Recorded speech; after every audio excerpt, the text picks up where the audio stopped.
Hello, my beautiful friends, and welcome to Kris Over 50. It's Empties Day, but you know that here, it's more than empties. You get mini reviews. Will I buy it again? Did it serve me well? Is it a piece of junk? I give you all the inside scoop. Plus, if you wait to the end, I'm saying goodbye to a Holy Grail today. Let's start with skincare. I have gone through another bottle from Curology. And as a reminder, this is where I get my prescription strength tretinoin, my Retin A. Also, my prescription, although it's worn off now, has some things for fighting acne. And I am thinking about switching over to Agency, which is Curology's sister brand. This is not sponsored. They don't give me my stuff for free. They're not giving me any money here. But this new one, Agency, is supposed to be more for anti-aging. This, I guess, Curology now they've decided is more for fighting acne. And so they do have a product there that has hydroquinone in it that is used to be legal over the counter. Now it is from prescription only. And I think they cycle you on and off of it because of some health concerns. Anyway, super good for fading dark spots. I don't have a big issue with that, but as we get older, we are more prone to them. So there's all my thoughts on that. The Origins face mask here, this Drink Up Intensive Overnight Hydrating Mask with Avocado. This was a lovely mask, very thick, very hydrating. I like picking up Origin masks. I like their ingredients. I like what they do for my skin. It's a little bit higher price point. I mean, not terrible. I think this was, around $28 maybe. But I'm frugal, and for that reason, I like picking these up during VIB events. This is from Biopel. This was a cleanser that I believe was like a gift with purchase when I purchased 2 of their skincare products that I learned about from watching Penn Teller.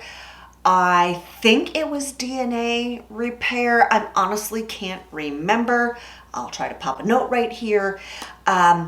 This stuff stung my eyes. I used it as body wash. Clearly, I'm not repurchasing that. We have a couple of more face masks here. This one from First Aid Beauty. This was a ginger and turmeric vitamin C jelly mask. Very hydrating, very nice. It probably came in like BoxyCharm or something. I don't know that I would go seek it out. I have so many masks in my stash. I'm good probably for a year or two.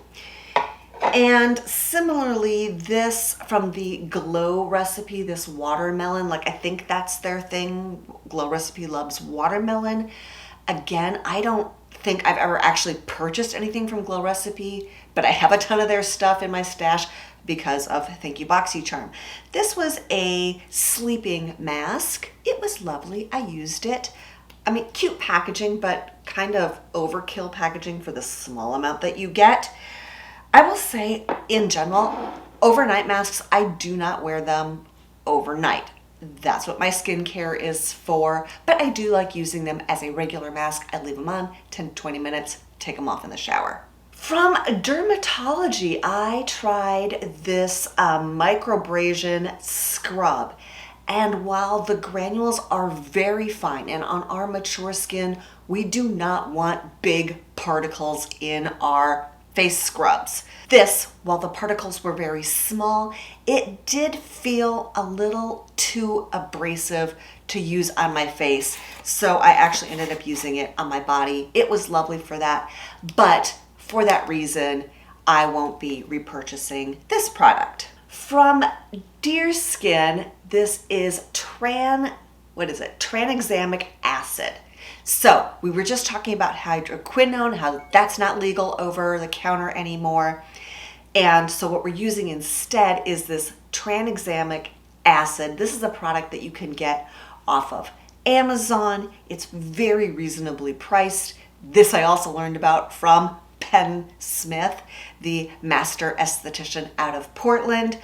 But here is the one problem I have with this. I think the shape of the bottle is a problem. I have lots of glass bottles in my skincare routine. My Timeless, a lot of my Ordinary.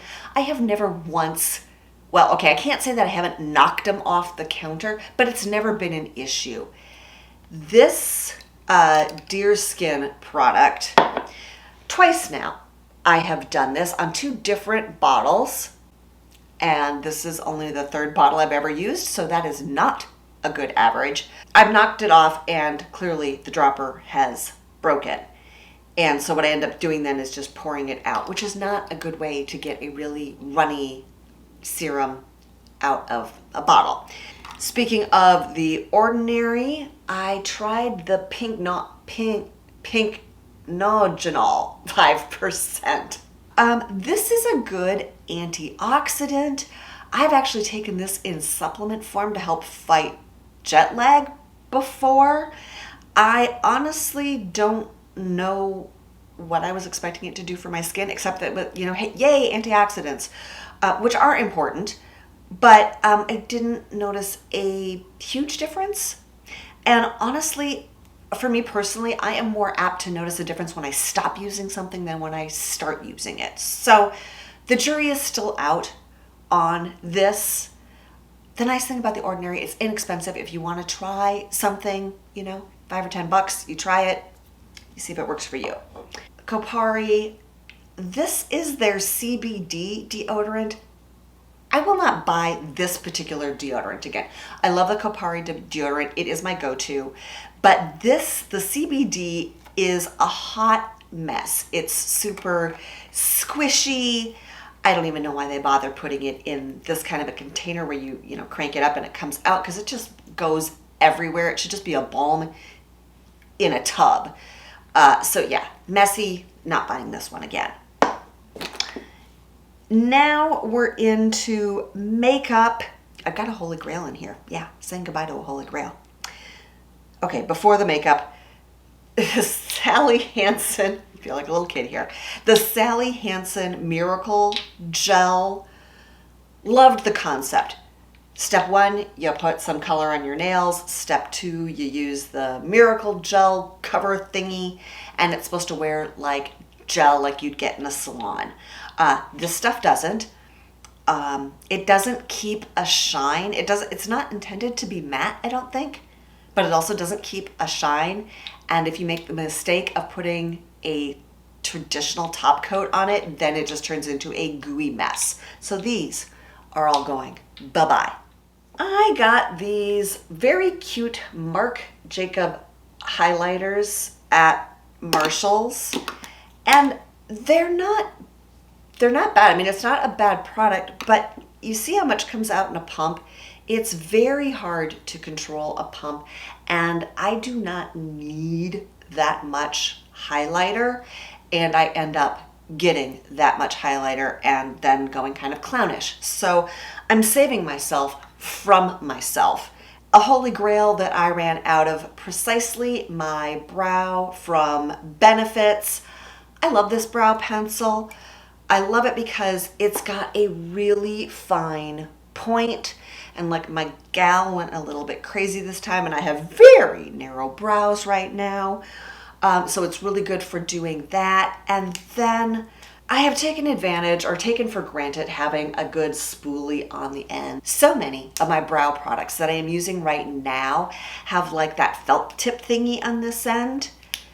And then the pencil on the other, and I have no spoolie. So it's a good spoolie, it's a long spoolie, a spoolie that serves us well.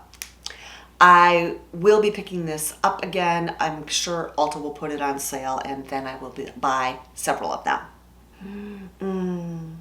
This brings back memories. Urban Decay, Sin. I did hit palette on this.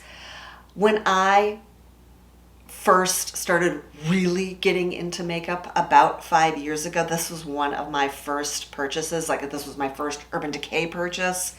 And, so it's sentimental for that reason. But I hit pan on it, and it's just going to go away now. And now, the Holy Grail that we are saying goodbye to. Monsieur Big from Lancome. I used to absolutely love this mascara, and for a good 2 years, this was my Holy Grail mascara. And it's just not working for me anymore. I don't honestly know why. I feel like it's big and clumpy. Maybe my lashes have changed. My 3 Holy Grail mascaras are Lancome Lashy Doll, Charlotte Tilbury Full Fat Lashes, and Pat McGrath Sublime Lashes, the black tube, not the gold tube. If you liked this video, go ahead and hit that subscribe. I upload every Monday and Thursday. Thank you so much for joining me. There is another Empties video card right up here for you to watch, and another one and a playlist for you on the end screen in just a moment. Have a fabulous day.